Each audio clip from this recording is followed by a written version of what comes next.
I guess we flip it around. How do we know if we're live? Does that mean we're recording now? Okay. And then how do we know when people are on? Because she said usually at 2 o'clock. And then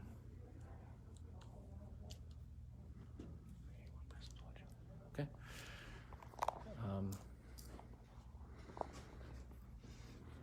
How we doing, Facebook Live? I'm going to go over some stuff on the Gamble product line today for you. I'm going to wait a few minutes till we get a few more people online, I guess.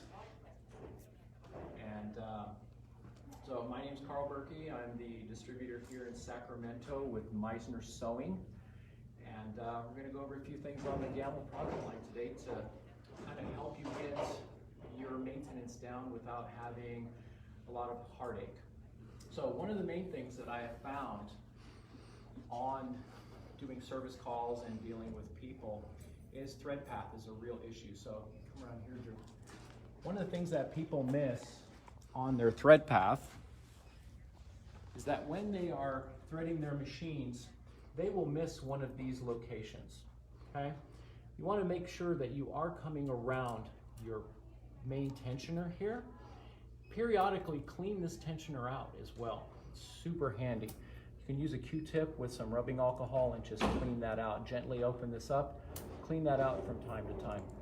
Also, another good thing for cleaning that out is when you're changing thread and you tie off a thread, leave that knot pretty big, because as you pull that through, that knot has a tendency to help pull those thread balls through there. Make sure you're going around your thread break indicator, because if you're not, you do end up with the false thread breaks.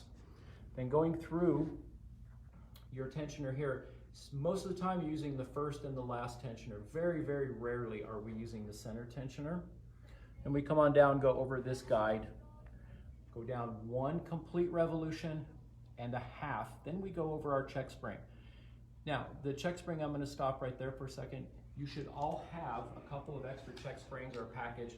Gamble has them packaged up really neat in these little 4-packs. It's like $15. It is so handy to have, because when you break one in the middle of a quilt, now you're stuck. Another way to go is to actually get the whole entire assembly. The nice thing about the assembly is it's a quick change out, and then you can put your new spring in when you have a little more time. This makes it for a really quick change out. You're up and running instantly. So as we go through the different thread guides, up through the take-up arm, back down through the thread guides and through the needle. Now, look at your needles or your thread guides periodically, even with a magnifying glass. See if you start developing any grooves or nicks or anything to, constitute replacing those, because at some point, if they get worn, you're going to start really abrasing that thread and causing yourself a lot of trouble. That you're just pulling your hair out wondering what the heck's going on here, and in reality, it's just a little burr on the nick or on your guide. So now as we move around to the front, the other thing that as we go down, I'm just going to kind of go through here. Needles. Very important that you put your needle in correctly. Remember, the beer belly, the bump goes to the front, slightly to the right. That really gives you a really nice clean stitch. Make sure that you're constantly using the same sizes or system. If you're going to use different systems, make sure you use the same system. If you're using an MR needle, stick with an MR needle. If you are using just a 134, then stick with that, because that is how the machine is tuned.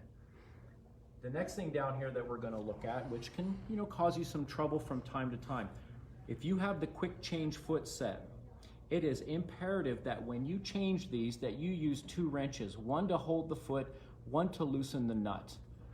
Then when you go to put it back together, use 1 wrench to hold the foot and 1 to snug the nut. Now, this doesn't mean we're putting a 4-foot cheater pipe on this thing and tightening it down like crazy. We just want it good and snug so it doesn't come loose. Worst thing in the world is to have this turn sideways and then you crash your needle into it, bend the needle bar, then we have all kinds of problems. As we move down through the machine here, the rocking finger. This machine happens to have it off, which is not good. We should have this back on here. The rocking finger is very integral in keeping your machine stitching well with different types of thread. I will be putting this back on. This is a customer's machine that was on the bench for some reason, and we're gonna put that back on for them. While we're here in the bobbin area, let's talk about bobbins. Make sure that you are sticking with the bronze bobbins from Gamble. You start using these other crazy bobbins, you're gonna end up in a problem. That little bit of money you save buying those on eBay isn't worth it. Now, cleaning these out. You wanna clean your rotary hook out between every quilt. If you can see, I don't know if you can see where these little notches are, a small brush is really handy for just brushing this out and cleaning in here. And then a little drop of oil right here after you're cleaned. If you do that every minimum, every quilt, you're gonna find your machine's gonna be a super happy camper, okay? Now, as we move on up, we go to the carriage. Now, I have seen machines where customers let these tracks get really, really dirty. If you do yourself a favor and you clean these tracks between every quilt, and you can use a light cloth with a little bit of Windex, you can use a Lysol disinfectant wipes. A lot of people use those, they work great. But while you're there, don't forget, also clean off the wheels. These wheels will build up lint and all kinds of goodness will grow on these things. And see, this is just here in our showroom, but this is a customer's machine, but still, you see, we can build up all kinds of lint that easy to clean off. And if you do that, you'll maintain your machine will be running smooth for a long time. Now, if you're running either Elevate or if you are running Statler, you now have drive belts. On those drive belts, take the time, maybe once a week if you're quilting a lot, and check around your pulleys, check around the belts, see that you don't have thread building up. You want to really get in the habit of being a clean quilter, so don't let thread just drop everywhere, because I have been on a couple of service calls where we go out and we find thread just wrapped around those pulleys and idlers, really causing the machine to not move as smooth as it's designed to. So now oiling, I think by now all of you are very familiar with your oiling components. I'm not going to just harp on that. We do have great videos for that as well. However, the bobbin and the rotary hook area, I am a stickler for that. Making sure you keep that oiled, and it doesn't take a lot. It just takes one drop every time you do a bobbin change is ideal. You can still do it once a quilt. That would be fine as well. Okay, so as we move to the frame of the machine, I have seen this before where people, your friends are really excited to come over and they want to check out your machine. And what are they doing? They're leaning on your darn machine. Well, they can knock the machine, your pickup bar, out of line.